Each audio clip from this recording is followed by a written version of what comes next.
എൻ്റെ അടുത്തേക്കൊന്ന് പോവാ.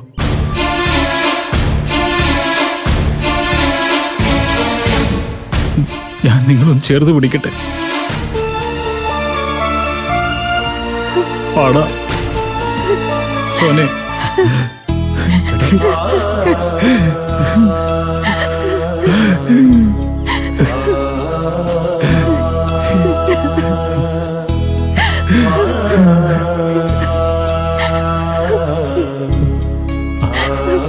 അമ്മ എന്നെ മുട്ടുകുത്തിക്കാൻ വേണ്ടി പറഞ്ഞാണെന്ന് എനിക്കറിയാം. അമ്മയ്ക്ക് എന്നെ അമ്മ പ്രസവിച്ചല്ലെന്നല്ലേ പറയാൻ പറ്റൂ. നിങ്ങൾ എൻ്റെ അനിയനും അനിയത്തി അല്ലെന്ന് പറയാൻ പറ്റുമോ? എനിക്കത് മതി. എനിക്കത് മതി.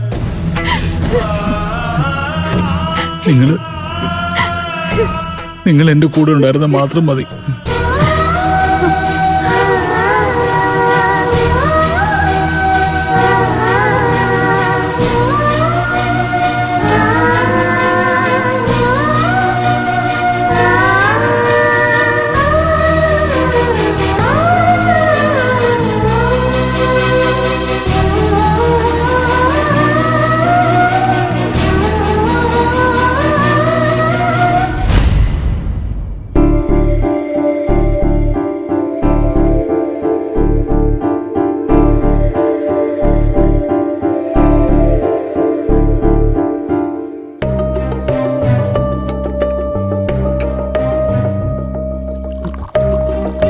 സാറെന്താ വെള്ളം കുടിക്കുന്നേ?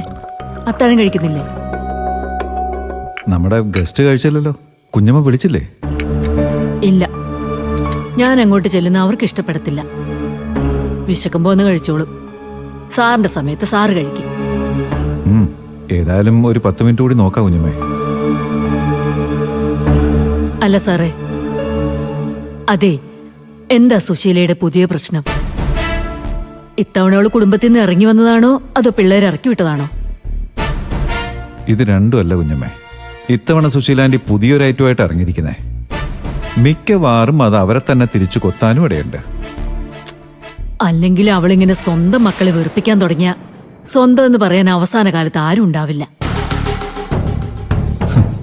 അവർക്ക് അങ്ങനെ ആരും വേണ്ടാന്ന് തീരുമാനിച്ചിരിക്കുകയായിരിക്കും കുഞ്ഞമ്മേ. ആ രീതിയിലാ കാര്യങ്ങളുടെ പോക്ക്. കുഞ്ഞമ്മേ, ഞാനൊരു കാര്യം ചോദിക്കട്ടെ? എന്താ സാറേ? അല്ല, ഈ സുശീലാൻറ്റിയുടെ മക്കളൊക്കെ അവിടെ സ്വന്തം മക്കൾ തന്നെയാണോ? പ്രത്യേകിച്ച് ഇന്ദ്രൻ, അവര് പ്രസവിച്ച മകൻ തന്നെയാണോ കുഞ്ഞമ്മേ? അതെന്താ സാറേ അങ്ങനെ ചോദിച്ചേ? അല്ല, സുശീലാൻറ്റി എപ്പോഴും മക്കളെ ശത്രുക്കളെ പോലെ കാണുന്നോണ്ട് ചോദിച്ചതാ. രവിയേട്ടാ,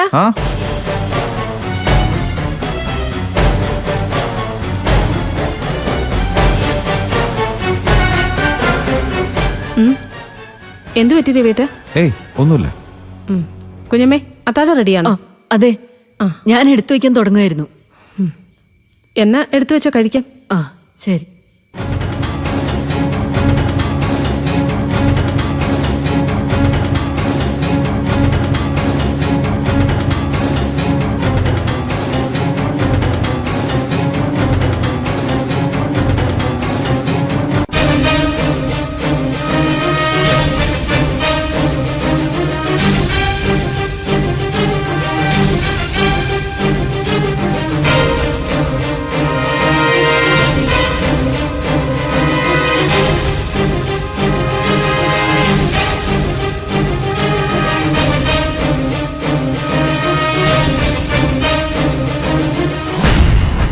രവിയേട്ടൻ ആ സ്ത്രീയോടെല്ലാം പറഞ്ഞു. എന്തെല്ലാം? സുശീലാൻറ്റി ഇന്ദ്രൻ മകനല്ലെന്ന് പറഞ്ഞ കാര്യം. ഇല്ല, അത് ഞാൻ പറഞ്ഞില്ല. വേണമെങ്കിൽ അതിലെന്തെങ്കിലും സത്യം ഉണ്ടോയെന്ന് ഞാൻ കുഞ്ഞമ്മയോട് ചോദിക്കാം. അവരേതായാലും ബന്ധുക്കളല്ലേ, ചിലപ്പോൾ സത്യാവസ്ഥ കുഞ്ഞമ്മയ്ക്ക് അറിയാൻ പറ്റിയേക്കും. വേണ്ട, ആ കാര്യത്തിൽ ഇനി അന്വേഷണം തെളിവെടുപ്പ് ഒന്നും വേണ്ട. രവിയേട്ടാ, സുശീലാൻറ്റിക്ക് ഒരു അബദ്ധം പറ്റിയതാണെന്ന് അവര് സമ്മതിച്ചു കഴിഞ്ഞു. അബദ്ധോ? അതെ രവി,